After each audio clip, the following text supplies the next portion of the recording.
Hi, and welcome back to Focal Point, AFR Talk. Brian Fisher is my name, a true American patriot with the Bible in one hand and the Constitution in the other. We had a caller in the last segment referring to this kind of stupor, this individual that called and is doing constitutional education, Harold, in Ohio, talking about this stupor that seems to have descended on the American people. And it reminded me of a verse in 2 Thessalonians 2, talking about those that refuse to love the truth. And what happens to them? You refuse to love the truth, then what happens is, therefore, God sends them a strong delusion so that they may believe what is false. So in other words, if you are exposed to the truth and you refuse to accept it, you refuse to embrace it, you refuse to respond to it, then you become susceptible to a strong, that we get our word energy or energetic from that word strong, and energetic delusion. The word for delusion is the word for, we get a word planet from that word, because as the astronomers looked at the ancient sky, it looked like the planets, because they were in elliptical orbits, didn't go in a perfect circle. It looked like they were wandering through space. And that's the word planao, means to wander. And so they are subject then, vulnerable to this strong energetic delusion or deception or wandering away from the truth.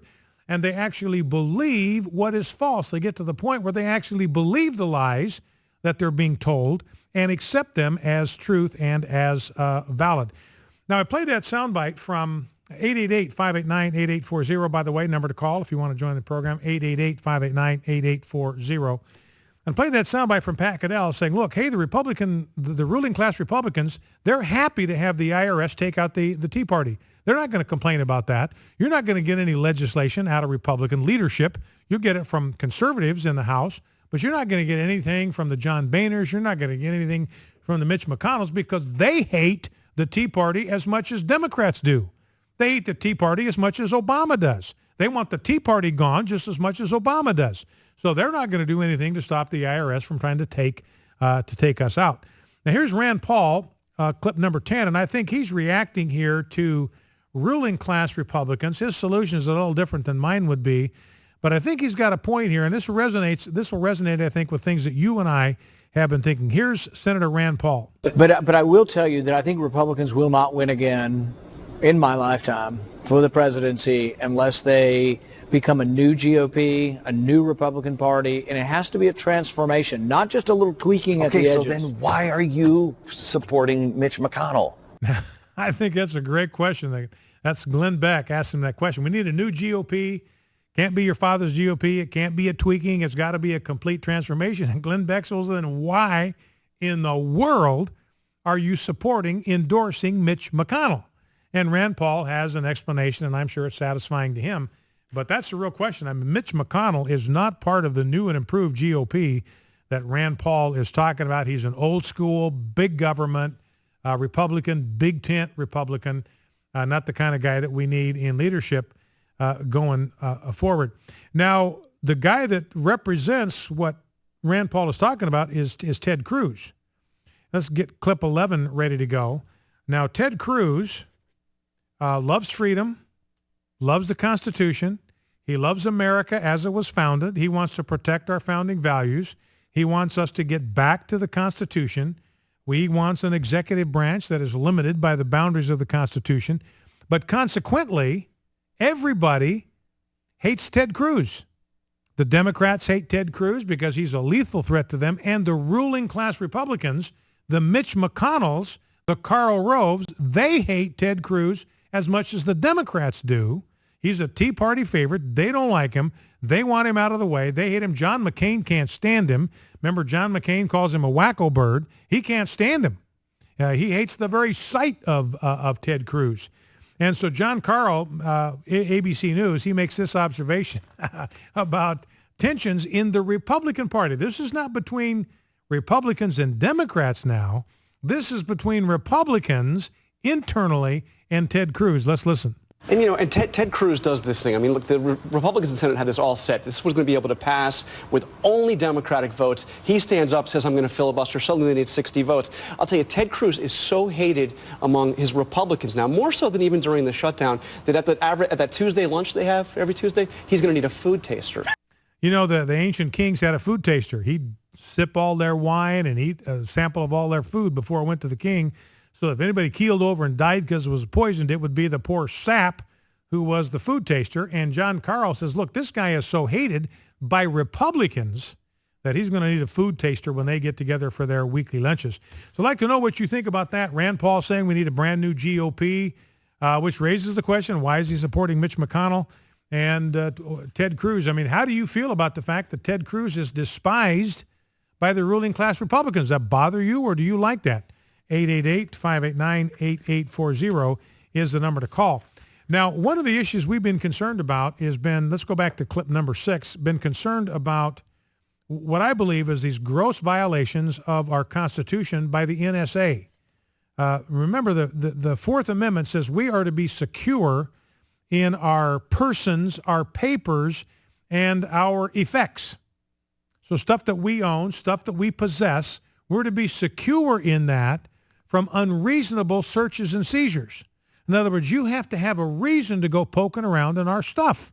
And that includes our effects, our papers, our phone calls, our emails, whatever the transmission happens to be. We are to be secure in that, free from government intrusion, no searches, no seizures, without a warrant, without some suspicion that we're up to no good. They've got to have a reason to come rooting through our stuff. Now, the NSA has been collecting email traffic and phone call traffic now for years, just amassing huge amounts without any warrant, without any justification, without any suspicion that you and I are doing something inappropriate. It's flatly unconstitutional, a gross violation of the Fourth Amendment.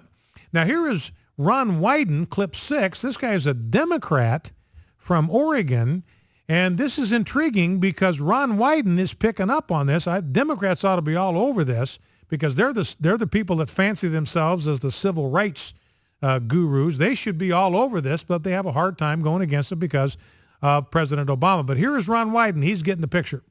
I'm not up on all the details of the lawsuit, but Senator Paul and I have worked very closely together on these issues. Both of us feel, Al, that the government ought to be able to collect the information it needs when it needs it to protect our citizens. So supportive of the... But the reality is the idea of collecting millions and millions of phone records on law-abiding Americans doesn't make us any more secure. It undermines our liberty. I personally believe that, yes, it is unconstitutional to collect millions and millions of phone records on law-abiding Americans. It violates the Fourth Amendment. I absolutely agree with this Democrat. I want you to remember this moment because what guides me is the truth. I don't care who says it. I don't care what label they have on the front of their shirt.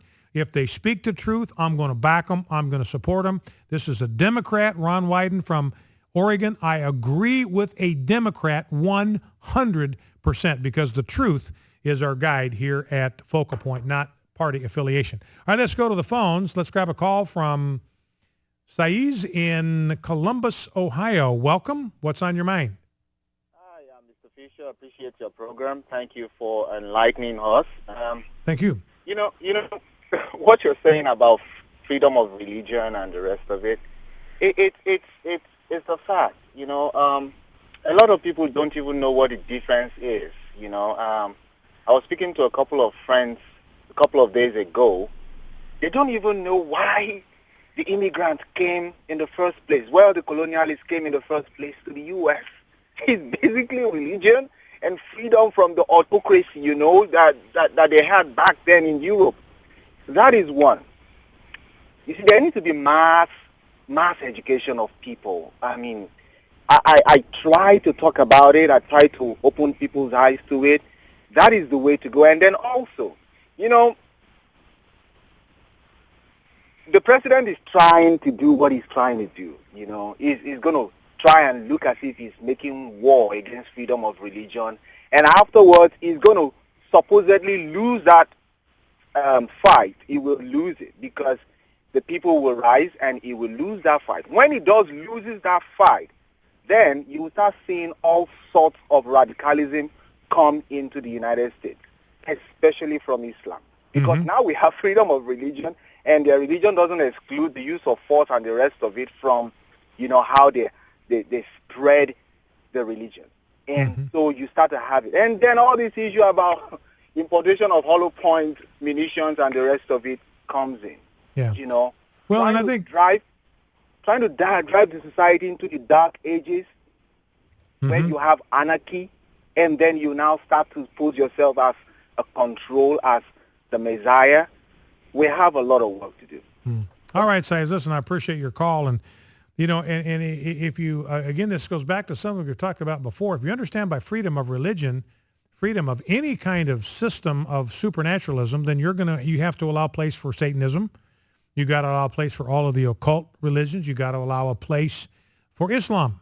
And that's why I go back to what Joseph Story said. No, the purpose of the First Amendment had nothing to do. They weren't even thinking about Islam or Hinduism. They were thinking only about excluding rivalry among the various Christian denominations. So if you understand by Christianity or by religion that the founders meant Christianity, then the states under our Constitution have the liberty to restrict the expression of Islam in their states. They can restrict the building of mosques and all that kind of thing. Let's grab one more call before the break. Let's go to David, Spring, Texas. David, welcome. Got about 45 seconds. David, what's on your mind?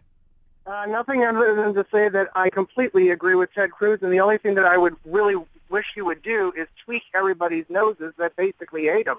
Because what is he going to do? Basically, this is kind of the mentality of our country in a sense that we have to constantly placate those that basically hate us. Why? Yeah. If you're going down, go down having fun. Teach them something. Have them learn something. This was Jesus' mentality. The Pharisees and the Sadducees would constantly be trying to pin him, and he'd say, "No, I'll answer your question when you answer mine." Yeah. And he constantly would. If you ever want to learn how to debate, read the Bible. Yeah. I don't understand why Ted Cruz is not a rock star amongst the people. Well, David, and I'll tell you, and I thank you for the call, I think Ted Cruz actually is a rock star among conservative Americans like you and like me. He's going to New Hampshire. He's going to Iowa. And I've already seen stories about how, in fact, taking words right out of your mouth, David, he's going to be treated as a rock star when he gets to Iowa and New Hampshire by conservatives. Focal Point AFR Talk. We'll be back right after this. Stay with us. 888-589-8840.